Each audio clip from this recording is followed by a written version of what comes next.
Hello everyone. Today, in this video presentation, I am going to focus on the topic the computer memory. Here, I would like to elaborate on the main contents, which is memory and its classification, primary memory, secondary memory, RAM, examples of RAM, ROM, and examples of ROM. So, let's get started with the computer memory. The computer memory holds the data and instructions needed to process raw data and produce output.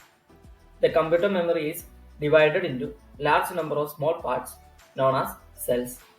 Each cell has a unique address which varies from 0 to memory size -1. The computer memory is of two types, mainly volatile and non-volatile.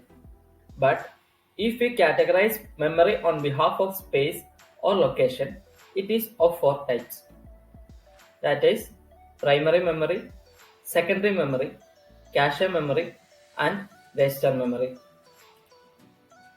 Now, let us discuss more about primary memory and secondary memory.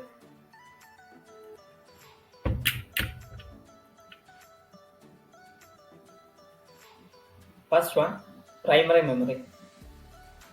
Primary memory holds only those data and instructions on which the computer is currently working. It has a limited capacity and data is lost when power is switched off. It is generally made up of semiconductor device. These memories are not as fast as registers. The data and instruction required to be processed resides in the main memory.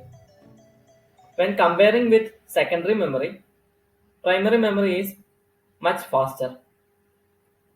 The primary memory is then divided into two main subcategories, uh, mainly RAM and ROM. Now, moving on to secondary memory.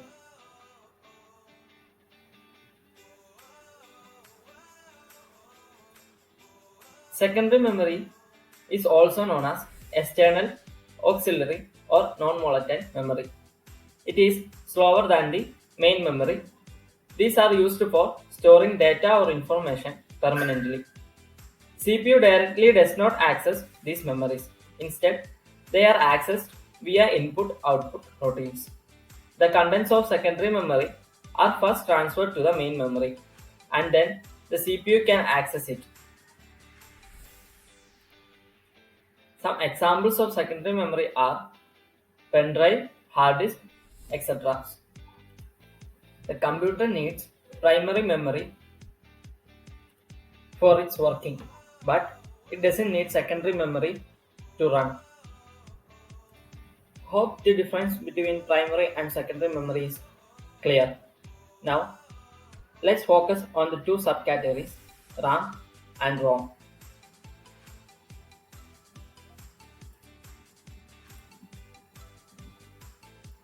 RAM, Random Access Memory. RAM is the internal memory of the CPU for storing data, program, and also program result. It is a read or write memory which stores data until the machine is working. As soon as the machine is switched off, the data will be erased. Therefore, the RAM is considered to be a volatile memory. Now, we can see the RAM is then divided into two types. First one, static memory, and the second one, dynamic RAM memory.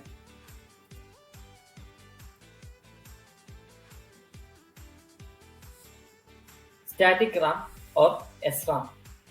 The word static indicates that the memory retains its contents as long as power is being supplied. Rather, on dynamic RAM, it must be continually refreshed in order to maintain the data.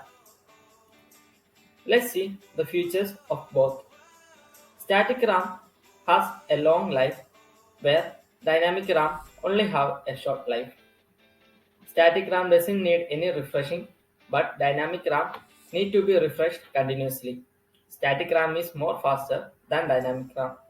Static RAM is used as cache memory, where dynamic RAM is used as RAM. Static RAM is large in size, but dynamic RAM is smaller than the static RAM.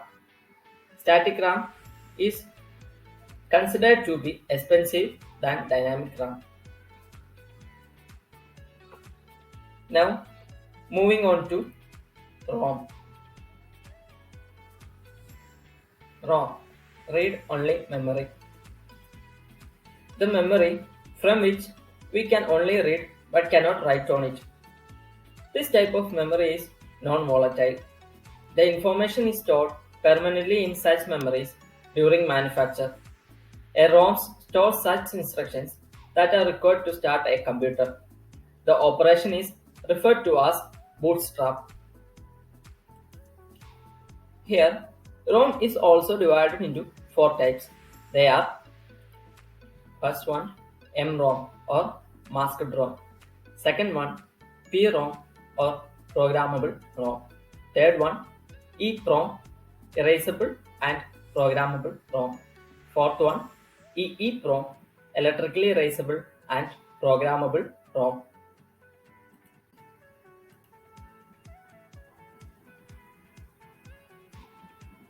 First one, MROM or masked ROM.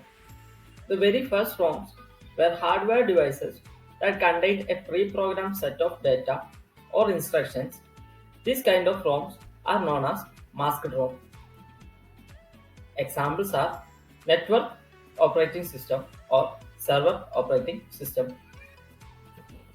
Now, PROM or programmable ROM. PROM is a read-only memory that can be modified only once by a user.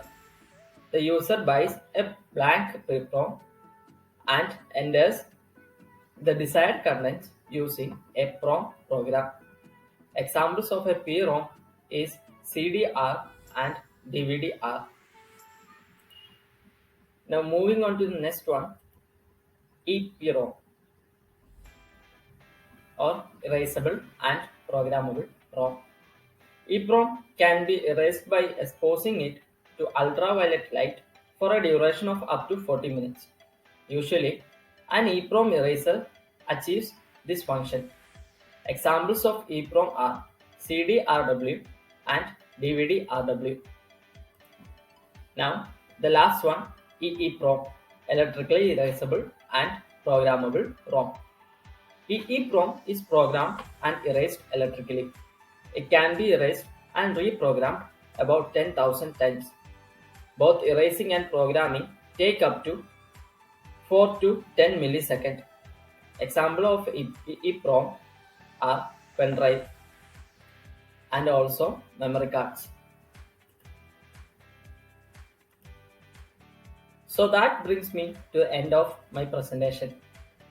Thank you all for your attention.